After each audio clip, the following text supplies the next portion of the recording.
पंजाब में सिद्धू और अमरिंदर सिंह के बीच सियासी खींचतान जारी है, जहां अमरिंदर सिंह ने सोनिया गांधी को चिट्ठी लिखी है, जिसमें सिद्धू को लेकर नाराजगी जताई है। अमरिंदर सिंह ने चिट्ठी में लिखा है कि आलाकमान जबरन पंजाब में दखल दे रहा है। आज हरीश रावत अमरिंदर सिंह से मुलाकात करेंगे। इससे पहले सिद्धू को दिल्ली तलब किया गया, जहां सिद्धू ने सोनिया गांधी से मुलाकात की। उधर सिद्धू के घर पर जश्न के माहौल की तस्वीरें आई, जहां सिद्धू को अध्यक्ष बनने की बधाई वाले पोस्टर लगाए गए। इन पोस्टरों में अमरिंदर सिंह की तस्वीर गायब थी। वहीं चंडीगढ़ में सिद्धू समर्थकों ने ढोल बजाए। बना दिया गया अध्यक्ष। बिल्कुल, कौन कहता है? आप कृपा करके मेरे बयान को बहुत केयरफुली पढ़िए, जो मैंने कहा है, और शब्दों को समझिए क्या कहा है। नागालैंड के कांग्रेस सांसद उत्तम कुमार रेड्डी ने सोशल मीडिया में राहुल गांधी का वीडियो शेयर किया, जिसमें राहुल पार्टी में आरएसएस की मानसिकता वाले लोग घुसने की बात कर रहे हैं। राहुल गांधी का कहना है कि ऐसे लोगों को पार्टी से बाहर चले जाना चाहिए। वहीं जो बाहर के निडर लोग हैं, उनका पार्टी में स्वागत है। जो डर नहीं रहे कांग्रेस के बाहर है, वो सब हमारे, उनको अंदर लाओ, और जो हमारे यहाँ डर रहे हैं उनको बाहर निकालो। चलो भैया जाओ, आरएसएस के हो जाओ, भागो, मजे लो। हम नहीं चाहिए, जरूरत नहीं है तुम्हारी, हमें निडर लोग चाहिए। ये हमारी आइडियोलॉजी है। बीजेपी के कार्य समिति की बैठक में मुख्यमंत्री योगी आदित्यनाथ ने अखिलेश यादव पर तीखा वार किया। योगी आदित्यनाथ ने कहा कि उन्हें यूपी की सुरक्षा एजेंसियों पर कोई भरोसा नहीं है। सीएम योगी ने कहा कि समाजवादी पार्टी के कार्यकर्ताओं ने आगरा में पाकिस्तान के समर्थन में नारे लगाए। आप कल्पना कर सकते हैं कि वो राष्ट्रीय और राज्य की सुरक्षा के लिए किस तरह का ब्लूप्रिंट रखते हैं। बता दें कि आगरा में समाजवादी पार्टी के प्रदर्शन के दौरान पाकिस्तान जिंदाबाद के नारे लगने का वीडियो सामने आया था। पुलिस वीडियो की जाँच कर रही है। कानून व्यवस्था की स्थिति, सिस्टम तो वही है, सब कुछ वही है। सरकार में कुछ चेहरे बदले हैं, लेकिन उन चेहरों ने कुछ बदलाव करके दिखा दिया, और वो बदलाव किस रूप में है कि आज उत्तर प्रदेश की कानून व्यवस्था का लोहा पूरा देश मानता है और इस बात को पहचानता कि हाँ, उत्तर प्रदेश की स्थिति एक बेहतरीन कानून व्यवस्था के कानून का राज के रूप में है। कांग्रेस महासचिव प्रियंका गांधी के लखनऊ दौरे का आज दूसरा दिन है।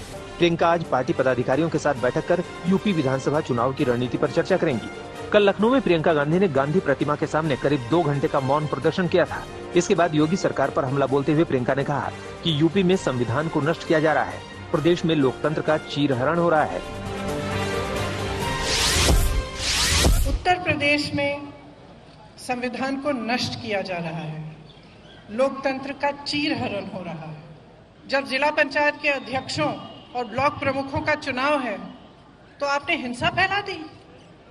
आपका प्रशासन, आपकी पुलिस उम्मीदवारों का अपहरण कर रही है। उम्मीदवार नामांकन पत्र भरने जा रहा है, आप उसको उठा के ले जा रहे हैं। नामांकन पत्र फाड़े जा रहे हैं। जो महिला उम्मीदवार हैं उनको मारा पीटा जा रहा है, उनके वस्त्र खींचे जा रहे हैं।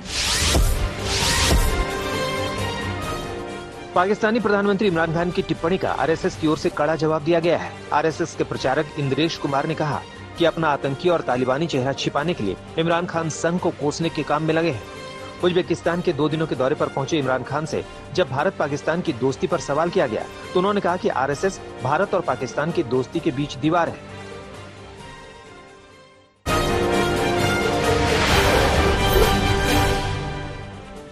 अगले हफ्ते से शुरू हो रहे संसद के मानसून सत्र से पहले केंद्र की मोदी सरकार ने सर्वदलीय बैठक बुलाई है।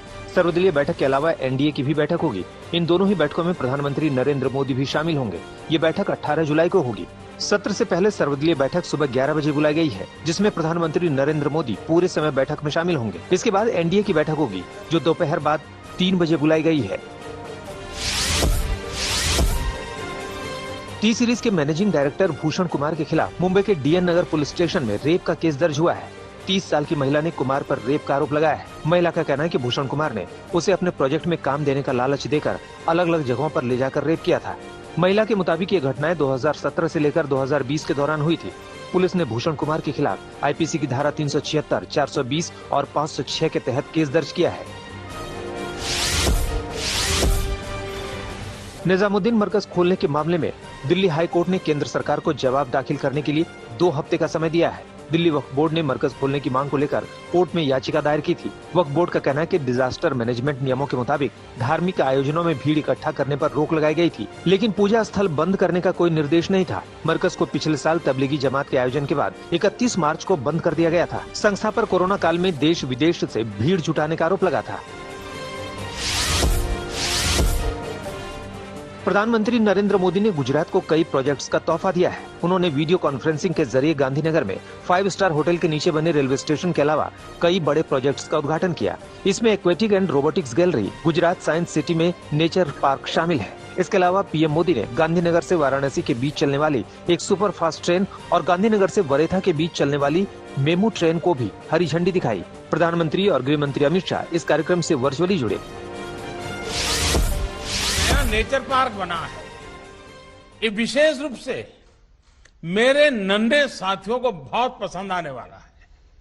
इतना ही नहीं, साइंस सिटी में बनी एक्वेटिक्स गैलरी वो तो और भी आनंदित करने वाली है। ये देश के ही नहीं बल्कि एशिया के टॉप एक्वेरियम में से एक है।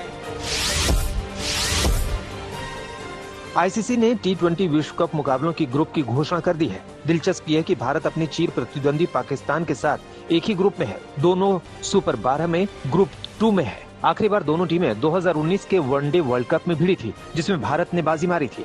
कोरोना महामारी के कारण T20 विश्व कप 17 अक्टूबर से 14 नवंबर के बीच भारत की बजाय यूएई और ओमान में खेला जाएगा। ओमान में हुए समारोह में आईसीसी अधिकारियों के साथ बीसीसीआई अध्यक्ष सौरव गांगुली और सचिव जय शाह ने भी हिस्सा लिया। T20 वर्ल्ड कप के मैच शेड्यूल अगले हफ्ते जारी किए जाने की संभावना है।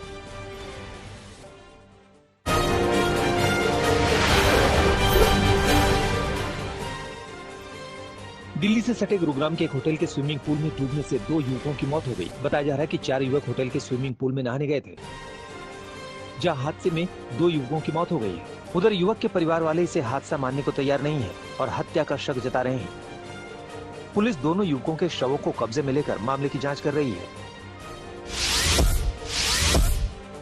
महाराष्ट्र के चंद्रपुर में एक शख्स ने अपनी पत्नी और बहू की हत्या कर दी। बताया जा रहा है कि आरोपी की पत्नी लंबे समय से बीमार चल रही थी। बीमार पत्नी को खाना देकर आरोपी का अपनी बहू से विवाद हुआ, जिसके बाद उसने बहू की गला घोटकर हत्या कर दी।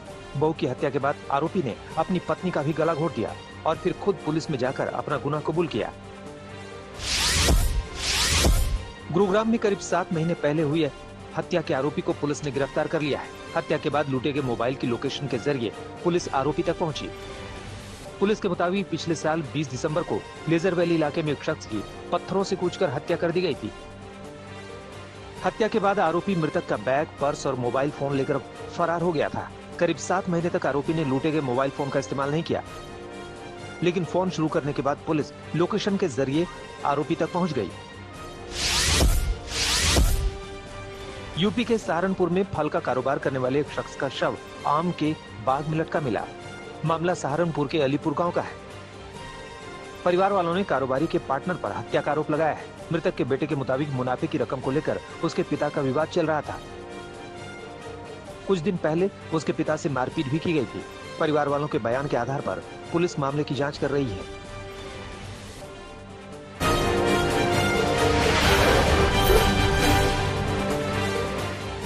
अफगानिस्तान के हिंसाग्रस्त कंधार में भारतीय पत्रकार की हत्या। न्यूज एजेंसी राइटर्स से जुड़े photo journalist Danish Siddiqui Pulitzer award विजेता रह चुके हैं और कंधार में अफगान सुरक्षा बलों के साथ मौजूदा हालात की कर रहे थे कवरेज। इससे पहले 13 जुलाई को भी उन पर हुआ था हमला। अमेरिका के राष्ट्रपति जो बाइडेन ने संकटग्रस्त हैती में सेना भेजने से साफ किया इनकार। बोले अमेरिका हैती में सिर्फ अपने दूतावास की सुरक्षा बढ़ाएगा। हैती की अंतरिम सरकार ने राष्ट्रपति जोवेनेल मोइस की हत्या के बाद अमेरिका से उसके प्रमुख संस्थानों की रक्षा के लिए सैनिकों को तैनात करने का किया था अनुरोध।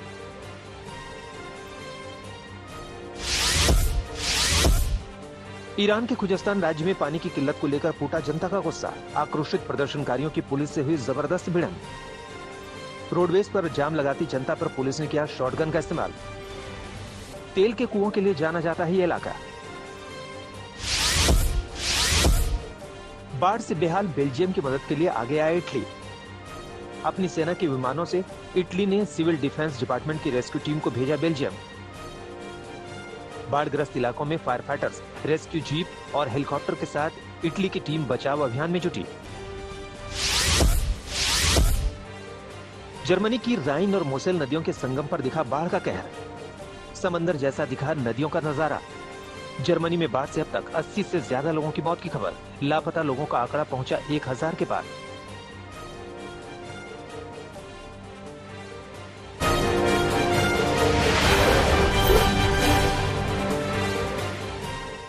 दक्षिण पूर्वी एशियाई देशों में कोरोना के डेल्टा वेरिएंट के मामलों में भारी बढ़ोतरी। पिछले हफ्ते के मुकाबले 41% ज्यादा डेल्टा वेरिएंट के मामले किए गए दर्ज। वैक्सीनेशन की धीमी रफ्तार बढ़ा सकती है मुश्किलें।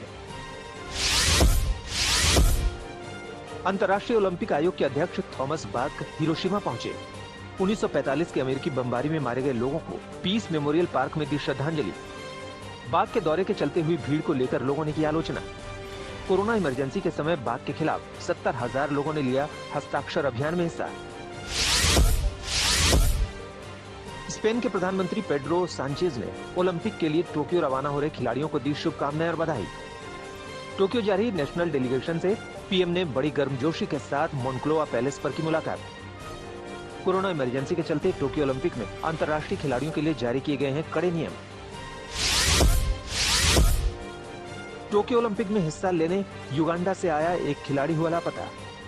जापान के चीफ कैबिनेट सेक्रेटरी ने दी जानकारी। इजू मिसानो में ट्रेनिंग कर रहे युगांडा के खिलाड़ी की तलाश में जुटी जापान की पुलिस। कार्बन उत्सर्जन कम करने के मकसद से चीन ने बनाया अपने किस्म का पहला national carbon trading centre. Online trading के तहत पहले बैच में 2000 बिजली कंपनियों ने लिया हिस्सा। सरकार की ओर से तय सालाना सीमा से कम कार्बन उत्सर्जन करने पर कोई कंपनी ऑनलाइन ट्रेडिंग के जरिए किसी अन्य कंपनी को बेच सकती है अपना सरप्लस कोटा।